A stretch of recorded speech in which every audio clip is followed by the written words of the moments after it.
Hey crafters, happy holidays. I'm so excited to continue this series of DIY gifts with retro flair.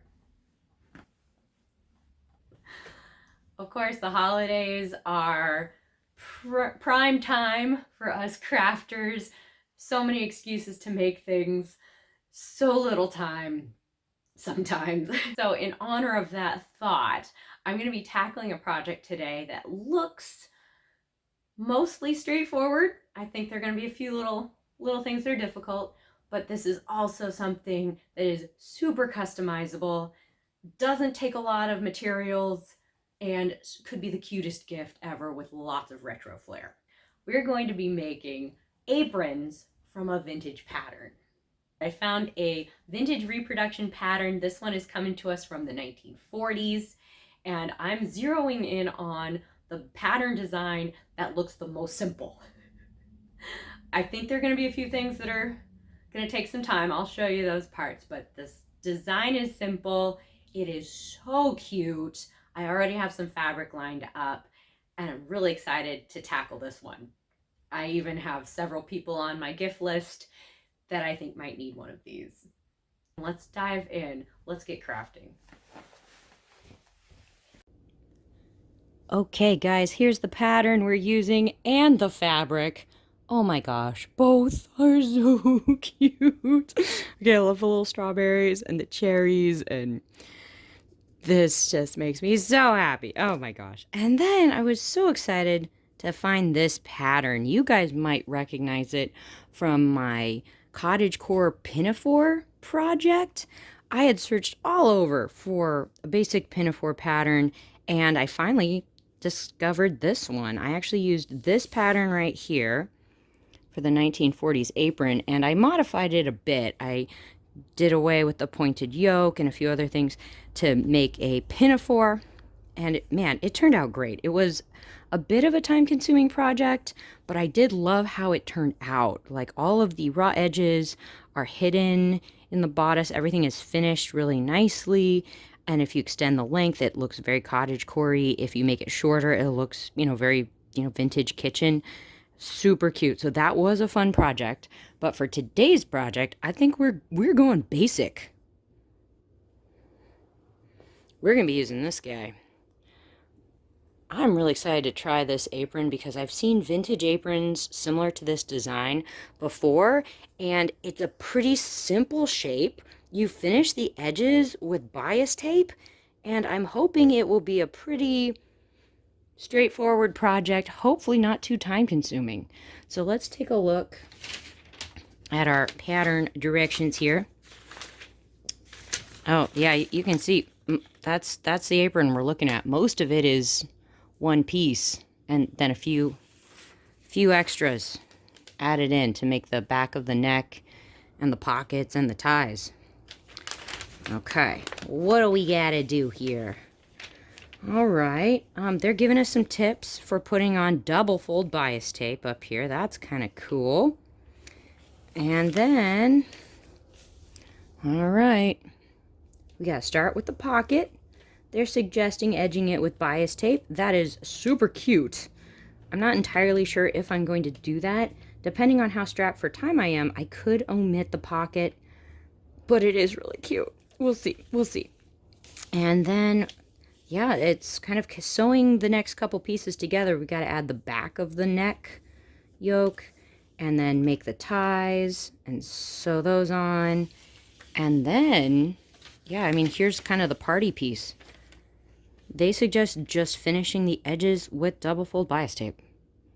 I mean, that's going to take a little bit of time, but they're actually suggesting in these directions to just slip the folded bias tape kind of over the edge like that of the fabric all the way around and just sew it down. So kind of the quick and easy version of double fold bias tape. I don't know. She looks pretty simple. Could be pretty cute. Could be fun to really customize the fabric if you're doing this for gifts. Yeah, oh gosh, this could be really cute. So let's start working with the fabric. Let's get the pieces all cut out and dive right in. Well, here are all the pieces cut out. Not too many pieces. We like that. Okay, I think the first thing I'm going to do is start putting some pieces together. I'm going to sew the back of the neck to the apron. I'll fold the ties in half, sew those up, turn them right sides out, and then I can attach those to the little side edges on the apron. And of course, we got the pocket over there, which could be folded in half and then edged with the bias tape. I may leave that till last. We'll see how that goes, but let's start sewing. Well, we've got an apron now, you guys. Hey, sewed the back of the yoke together. We've got our ties stitched on. They're like that on the back. All right. Well, now it's time for the bias tape.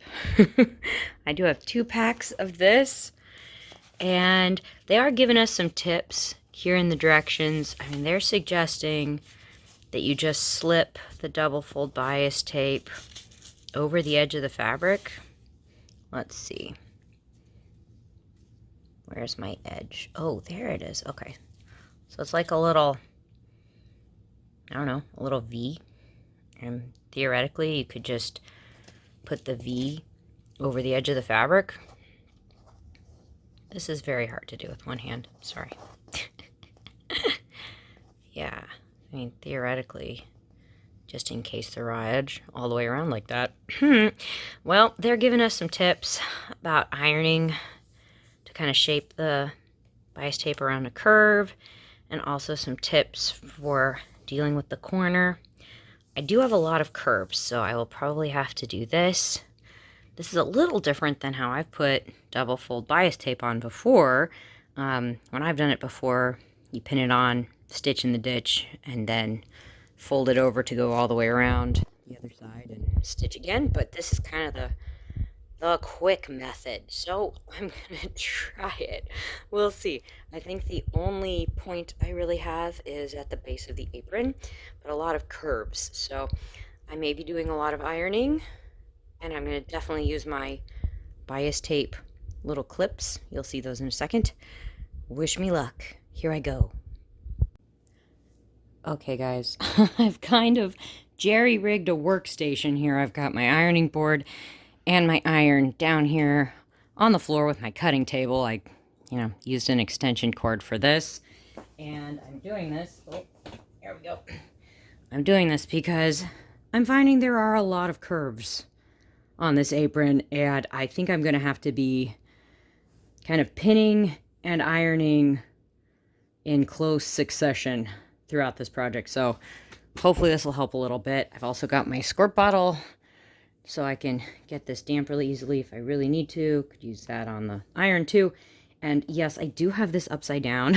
It would be much better if I could pin from the outside, but this bias tape has lace on it, and I'm not sure exactly what that's made of. It might melt, so I'm putting it on from the back side. So this is getting a little complicated, but let's try to go with it. Oh, and I realized that this vintage bias tape with the lace only had 2 yards per package.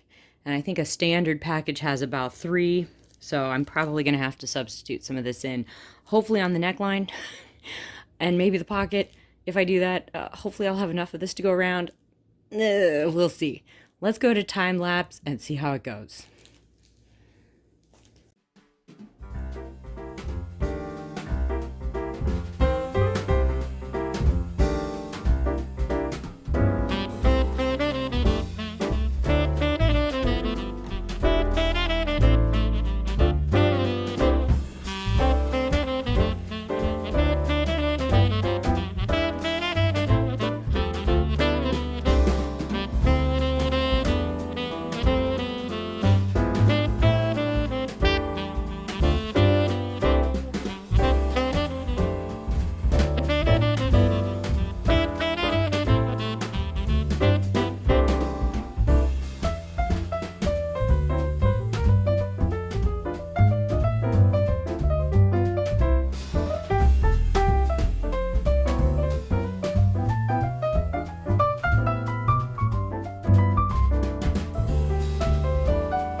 Oh my word, that is a lot of seam binding.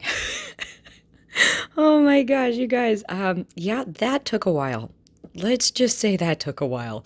You can tell I did use some contrasting around the neckline and the pocket, and oh yeah, I have to trim off that extra end up at the top there. Um, Man, yeah, that's probably the most time-consuming part of this whole pattern is getting that seam binding on there. Having my ironing board and iron down at floor level made it super easy to get the binding going around the corners and the curves efficiently because it seemed like I was putting on a few clips and every few clips I had to iron something. So just keep in mind, if you're doing this apron project and you're doing it for a gift, you're kind of in a hurry, most of this project is not going to take that much time, but getting the seam binding on there will. I kind of lost track of time. I want to say it took me maybe like an hour and a half. I might be exaggerating a little bit, but just keep in mind, have your supplies right next to you, get in the zone, just be zen about it. And at the end of the day, it's not a terrible process. I just would not want to do this rushed. I feel like it's on there pretty neatly. I like the look. I think this is going to be great. My next step is to sew it on, and I'll show you what it looks like when we're done. Phew!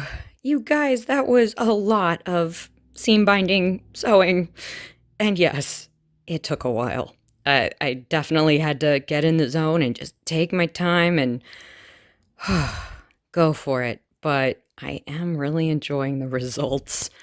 Oh man.